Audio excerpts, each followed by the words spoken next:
Thank you, Russ, for that inspiring message. Thank you for your visionary leadership. So our final and fourth speaker tonight, before we move into the Q&A session, and I want to make sure if you've got questions that you've been thinking of, please go ahead and text them to the number on the screen so that we begin to assemble them and use them in our Q&A session. But our final speaker is Dr. Danita Brown-Young, and she is the Vice Provost for Academic Affairs and the Dean of Students at the University of Minnesota. She leads an organization of 17 units that provide services and programs that advance student success, inspire students to make lifelong positive contributions to society, promote an inclusive environment, and enrich the University of Minnesota community. So previous to her time at the U of M, Dr. Brown-Young served as the youngest and first African-American Dean of Students at Purdue University. Dr. Brown-Young has her PhD in higher education, and we are pleased to welcome her to the Transform Ideas stage.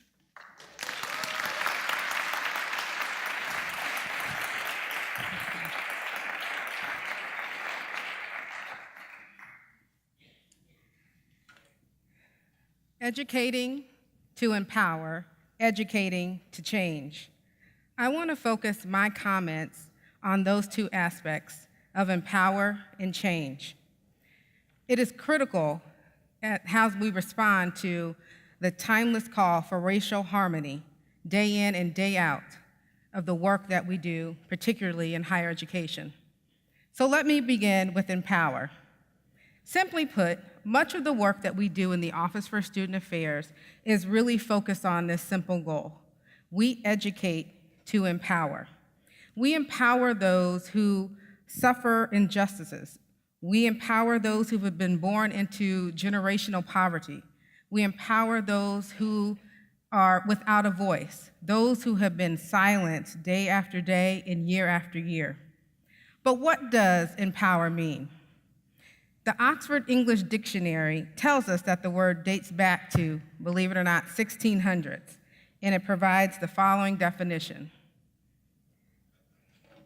To confer power on or make powerful, specifically to give a person more control over his or her life or circumstances by increasing civil rights, independence, self-esteem, etc., to give a person the confidence to control his or her life circumstances, especially as gained from an awareness of or a willingness to exert her or his rights. This definition of empower calls to mind the wisdom that can be found in Isaiah 1:17, in which we are told that we must learn to do good, seek justice, and correct oppression. Empowering our students is a response to that command, in which we work to help our students become powerful, and to really make that point, to really wake up the power that's already within them and stored within them. We do this by providing them control over their lives, teaching them independence, by giving them confidence, which would help to raise their self-esteem. And at my university and other institutions across the country, we have created what we call student development outcomes. In addition to the curricular expertise that our students gain, these student development outcomes really provide a framework as to how we want our students, and better yet, the people, how we want them to become before they do graduate. And it struck me when I was preparing these remarks that how much our student development outcomes really overlaps with that definition of empower, in how both the student development outcomes in the definition of empower really align with Isaiah 1:17 about doing good, seeking justice, and correcting oppression. Our student development outcomes really are focused around 7 areas: responsibility and accountability, independence and interdependence, goal orientation, self-awareness, resilience, appreciation of differences, and tolerance of ambiguity. But I just want to focus on self-awareness, the resilience, and the appreciation of differences.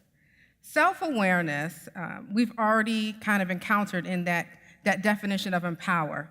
It really talks about your strengths, your weaknesses, being conscious of who you are, being conscious of your influences, your motivators, your purpose in life. It really takes you to that deep core to understand the role that backgrounds in your experiences have had on you. It really is a radical, emancipatory education of the self-awareness. And so when we're looking at that self-awareness, it reminds me of that students have to know who they are before they can start to understand others. They have to understand their current situation, and that they have to understand that they have to be aware of the future that they deserve, and which is steeped in their rights and the future in their responsibilities. If self-awareness means being aware of your strengths and your weaknesses, then we have to talk about resilience and resiliency, and that skill of being able to pick yourself up when you have been knocked down, when you have been pushed down, when you fall and you are struggling to get up. And it reminded me of Donnie McClurkin's song, "We Fall Down, But We Get Up." For a saint is just a sinner who fell down, but they got up. And the problem is, too many of us are not getting up. We don't feel the power, we don't know the foundation, we don't know how to be resilient. And that is our job, particularly at the institution, is to teach individuals to be resilient, to call on that inner strength, to figure out coping mechanisms to be resilient, to move forward. Now, I'm not saying that being resilient is very easy, because it can be a struggle, but it is very critical in bringing about this racial harmony that we talk about. And let me just state very plainly that there is nothing a racist hates more than your resiliency. So let me say that again. There is nothing a racist hates more than your resiliency. They want to see you knocked down. They want to see you desperate. They want to see that you have given up. They want to see that you have succumbed to their pressure and their power. So we need to teach our students how to be resilient, that it is going to be hard, but no matter how hard it is, they must stay in the fight. They must continue to persevere and continue to strive to make this world a better place. Now, many of us in here have been doing it for years, for generations, and I know that we have gotten tired, we have grown weary, we want to sit down, we get frustrated, we get angry, but we have to model the way. We have to show our students what it means to be resilient. And I want to talk a little bit about this radical resiliency that we can show as individuals. Going back, because I think it's important that you learn from your history, I want to talk about Dorothy Cotton. She was the educational director of the Southern Christian Leadership Conference, and she was arguably the highest ranking woman, very powerful woman within that organization. And she was talking about an extended protest that had happened in St. Augustine, Florida, that really spoke to me when talking about this notion of resiliency. This was about the roughest city we've had. 45 straight nights of beatings and intimidation. We marched regularly at night. We kept being ordered not to march, especially at night, because it was so dangerous. We sang every night before we went up to get our courage. The Klan was always waiting for us. These folk with chains and bricks and things, Haas Manusi and his gang, after we were attacked, we'd come back to the church, and somehow, always, we'd come back bleeding. But we came back singing. We were singing, "I love everybody." It was hard that somebody would always stop, because it was hard to sing, "I love Haas Manusi," because he had just beaten us up. To say a little bit about what love really was. He's still a person with some degree of dignity in the sight of God. And we don't have to like him, but we have to love him. So we sing it, and the more we sing it, the more we grow in the ability to love people who mistreat us and treat us bad. Now, I call that radical resiliency, radical self-awareness, radical self-love, and that's a radical faith in God. It also really displays the radical power of those who have come before us in the history. And it teaches us that we have to band together, that we don't have to bear this burden of the fight alone, that we need to educate those about the roles in which we all need to play in order to address this issue that we're calling racial harmony. Which brings me to my point number 3 about appreciation of differences. So when I'm talking about appreciation of differences, I'm not saying this whole happy-go-lucky, colorblind appreciation of differences. We got to just hold hands and sing Kumbaya together, and I don't see color type of appreciation of difference because I don't know how people can't see color, and that's not what we teach because you have to see color to appreciate all of the differences that we do have to offer. But I'm talking about that courage for students to be self-aware, to be true to who they are, to be cognizant of their history, their background, their experiences. So again, they can have an appreciation for those who have different experiences and come from different backgrounds than they do.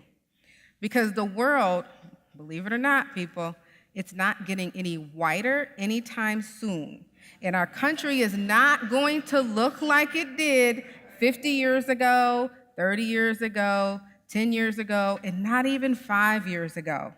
And in fact, the racial and the ethnic, socioeconomic status of our entering college students are shifting. According to our National Center of Educational Statistics, by the year 2020, 45% of our nation's public high school graduates will be non-white. 45%, compared to 38% in 2009. And students will more likely be the first in their family to ever go to college, will have fewer economic means, and they will be more likely to be foreign-born, including immigrants and international students, recruited heavily by our colleges and our university. So because this world is changing, we can either fight that change or we can work within that change to make a positive impact on the lives of everyday individuals. It's what I'm talking about when I'm talking about educating to change. We have to adapt to this change. We need to create more change agents. And when I'm talking about change, I'm talking about those who have courage, those who have heart, those who are action-oriented, those who never give up, those who are gracious and show gratitude. And last but not least, they are educators. No matter what field that you work in, no matter what area that you're studying, you're understanding that you have the ability to educate someone every day, and that's what you should be striving for. Those are the type of change agents that we need to achieve the racial harmony that we so desire. Because living for this future, we have to be aware of not just diversity, but inclusion. We have to learn how to live together. We have to learn how to build community. And as you all know, you cannot have community without unity. So we have to look at how we are shaping the minds of individuals and also making sure that we are being inclusive. And the Bible tells us, because in Romans 12, 15, 16, it says, rejoice with those who rejoice, weep with those who weep, live in harmony with one another. Do not be haughty, but associate with the lowly. Never be wise in your own sight. Repay no one evil for evil, but give thought to do what is honorable in the sight of all. If possible, so far it depends on you, live peaceably with all. So the Bible says it plain and simple, that we have to learn how to live in harmony with one another. And I know it seems like the world is getting crazier every day, but that's when you have to really rely on the word in the Bible to get you through. I don't know how people do it without it, but that's not me. I know I work at a public institution, but Lord, I have to call on Jesus every day to make me, to get me through. My husband knows.